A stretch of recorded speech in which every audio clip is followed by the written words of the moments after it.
Ready. Kick ass. Go. Right. Let's do it.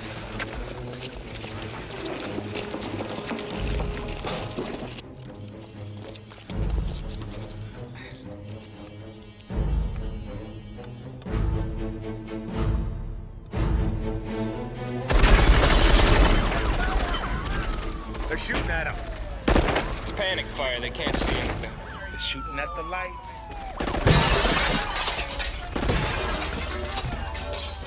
They're going after the lights. People have been critical of the way Gleason played the chief of police, he's passed away since then.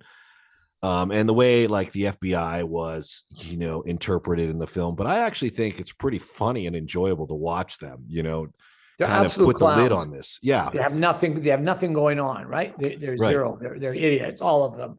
They send first the cops. We're not talking about the guy who's on the ground is, of course, John McCain. And then he gets in touch with another cop who is driving around, comes to investigate. And those two have a little special thing together on the radio. And then there is, as soon as the real police come in, we're taking control of this, and then they're like totally emasculated. And then the FBI come along and they say, we're taking control of this. This is ours. They can walk in smoking cigarettes. Yeah. Yeah. That's how much they hated this FBI character, smoking, he's going to die, Well, anyway, they say they're taking it over and they become they send in, people with, the police send in first a squad that gets machine gun. They all get shot. Then they send in some kind of anti-personnel vehicle full, and they hit it with like 2 missiles. And everything they do is idiotic and is costing life. And you go, oh yeah, exactly. And somehow they manage to make the upper echelons of the police force look like absolute dolts. And the only guys that know what they're doing are the guys on the ground. And that's probably how it is. It probably is how it is. And, it's funny. Give Robert Davi and Grandel Bush, those two actors who play the FBI guys, credit, because the dialogue they're given, as simple as it may sound to the audience, is hit or miss based on the actor. Like the idea that they have the same name, that could be really stupid. That could come off really bad. Or in the movie, it comes off really funny. And that's because no relation. The way they play. Yeah, no relation. Hey, how you doing, man? I'm Agent Johnson. This is Special Agent Johnson. Oh, how you doing? No relation. I'm Dwayne Robinson, LAPD. I'm in charge here. Not anymore. They just played it so well, those two guys, and they probably had more fun than anyone else because they knew the stress isn't on us. We get to just show up and actually have a couple of laughs. So they probably were taking it. They were probably at the craft service table laughing all day long, hoping their days got stretched out on the schedule. That's right. That's right. I mean, I'm sure there's two kinds of people on that show. There was John McClane and, like the villain and the hero. They're in every scene. They got to be there for like 40 days of shooting.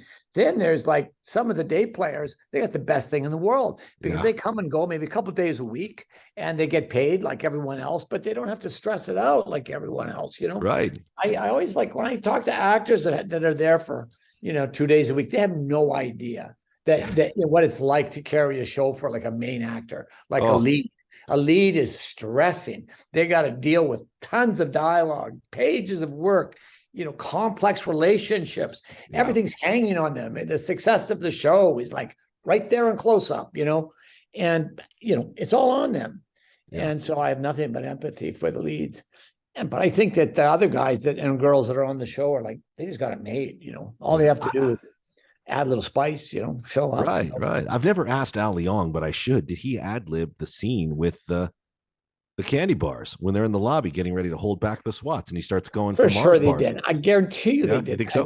I promise you. I'll bet dollars to donuts. I'll bet you that was an ad lib. Well, he's a good actor. He can pull that out of his hat. That I wouldn't surprise me. It just all those guys were so good, including Dennis Hayden, who's also in that scene, who is commonly mistaken for Huey Lewis. I think a mistake he does not appreciate so much, but a class that all those guys have also, by the way, I should point out, have helped us with our Christmas charity work. So those villains, such as they are in the movie, they're really first class human beings. But I love the SWATs trying to get through, and one guy like pricks his hand on a rose bush, and it just these moments that may be accidental that just add so much comedic humanity to it. Yes. And the guy who's like, get him back. And the other guy's like, no, they're almost in. Like there's the one commander who's like, we can do it. And then they get in there. And of course, all hell breaks loose. And epic setups, great setups. And I understand this thing did not go according to plan when they were shooting it. I don't have all the production details, but What happened? I don't know. I just heard that. Excuse me.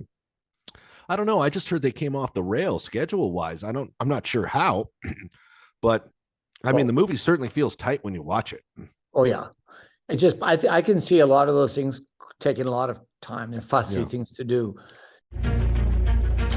Your road to redemption is paved with tombstones. No quarter, kill all masters. Go to noquarterkillallmasters.com. Rated R.